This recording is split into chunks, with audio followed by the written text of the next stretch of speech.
Além de algum trabalho regular que a gente coloca, que é o trabalho do reforço escolar, que congrega algumas crianças aqui da rua e da volta, né?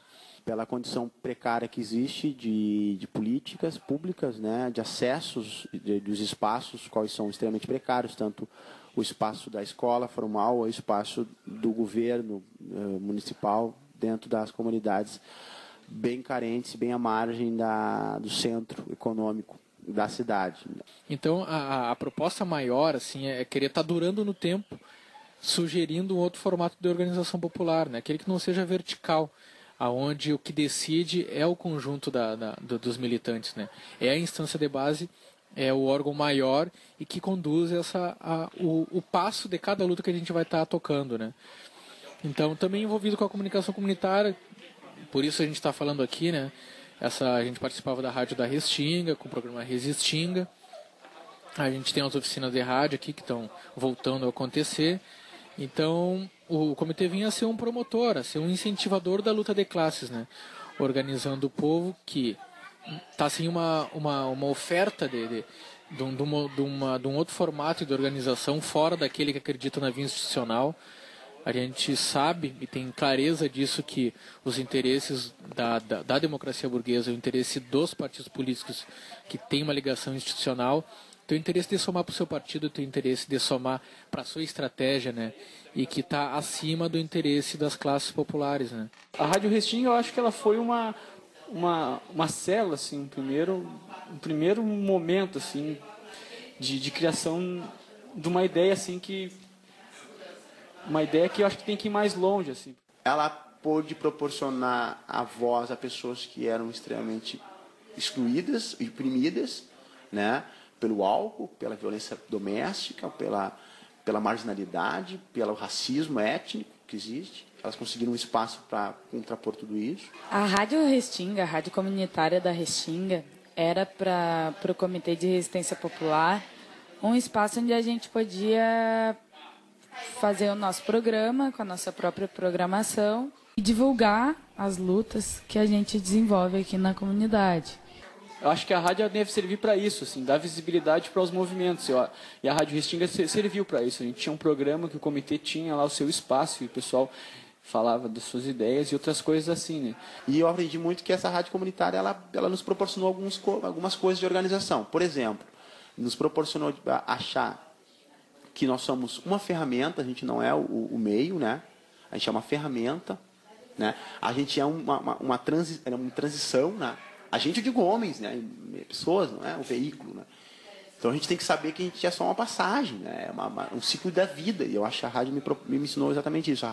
O veículo popular, né? Ele é um ciclo da vida. Quer dizer, isso as pessoas têm que... E a vida é para todos, a vida não é só para os notáveis, né? E hoje a sociedade nos produz que a vida é para os notáveis.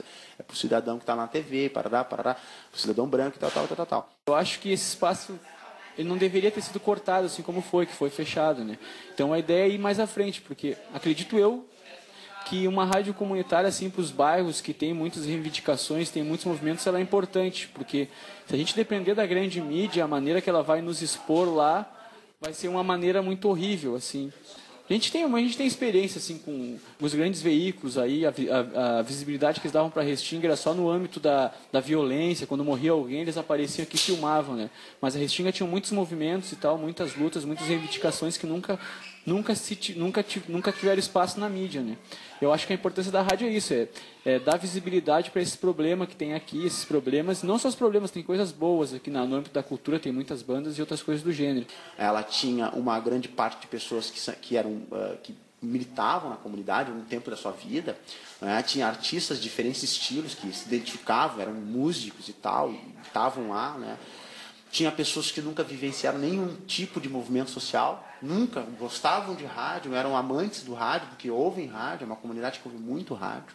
Com o tempo, sim, começou a integrar pessoas de movimentos sociais e tal, e a discussão começou a ficar... A discussão na rádio começou a abranger mais, eu acho. Aí começaram a falar de problemas e tal, de utilidade pública. Então ela tinha essa pluralidade humana que proporcionava debates riquíssimos nos seus internos. O grande desafio da rádio, mais no âmbito dos movimentos populares, foi integrar as pessoas em si dos movimentos, aqui na Restinga tinha muitos movimentos populares e tal, no pessoal da moradia e pessoal de vários campos, na real. O que acontecia é que tinha muita picuinha pessoal, assim, tinha muitas brigas, tudo também ligado à questão partidária, e o pessoal acabava o pessoal não se dava muito bem, assim. A Restinga, para mim, quanto rádio, ainda tem muito a aprender, assim, quanto movimento de organização de espaços radiofônicos ou de espaços de mídia, de comunicação, como ferramentas para uma transformação, sendo ela cultural, sendo ela social, sendo ela econômica. O sistema que a gente vive hoje é um sistema capitalista e exclusor em todas as suas etapas do processo. Essa briga que tinha dentro dos movimentos, que eram mais a âmbito da Restinga, no geral, acabaram fazendo parte da própria rádio. Então, assim, o que a rádio não conseguiu superar foi essa discussão muito pessoal. O que a gente viu com isso é que a comunidade não estava muito inserida na rádio. A rádio era rádio de indivíduos mesmo. Cada um tinha sua ideia, tinha o seu programa, falava o que queria no ar. E a gente não tinha um discurso, assim, né? Uma coisa montada, uma identidade, melhor dizendo. E ele era um sistema que ele se criou no seio de uma ideia socialista e tal, né? Um sonho socialista que, na realidade, ele é muito utópico, assim, quando ele se cria a partir de processos engessados de sociedade. E o que a gente resolveu fazer? A gente resolveu fazer pesquisas na comunidade, então, passar de porta em porta e perguntar se ouviam a rádio, que tipo de programa gostariam de ouvir, tipo de música gostariam de ouvir, o estilo de programa, todas essas coisas mais aí. Começamos também a fazer rádio post na feira, tem uma feira aqui perto aqui do comitê, né? A gente fazia rádio post, mostrava a cara mesmo dos comunicadores para mostrar que rádio não é uma questão difícil de fazer e tal. Porque tem essa distância, né? O pessoal acha que quem está fazendo rádio lá é um cara iluminado, mas não é, né? São pessoas simples. Então a ideia era essa, né? Mostrar a cara mesmo numa feira, que todo mundo é capaz de fazer rádio. Algumas pessoas chegavam, falavam também. Isso era muito legal. E a iniciativa final mesmo era fazer oficina nas escolas. Aqui na Restinga tem muitas escolas, que elas são espaços ociosos, assim, final de semana não tem nada. E a gente tentou se apropriar assim, desses espaços públicos para ter essa discussão, né? Só que a nossa rádio foi, nesse meio tempo, a gente tinha todo esse projeto aí, a nossa rádio foi fechada, assim, e o que gerou uma grande desmobilização. A discussão que se tinha, ela deixou de existir, porque o que sustentava a rádio era o microfone e o transmissor, né? Não tinha um trabalho de base, que era o que a gente estava tentando iniciar. A situação do povo continua a mesma, continua precária, então por isso a gente está aí de novo.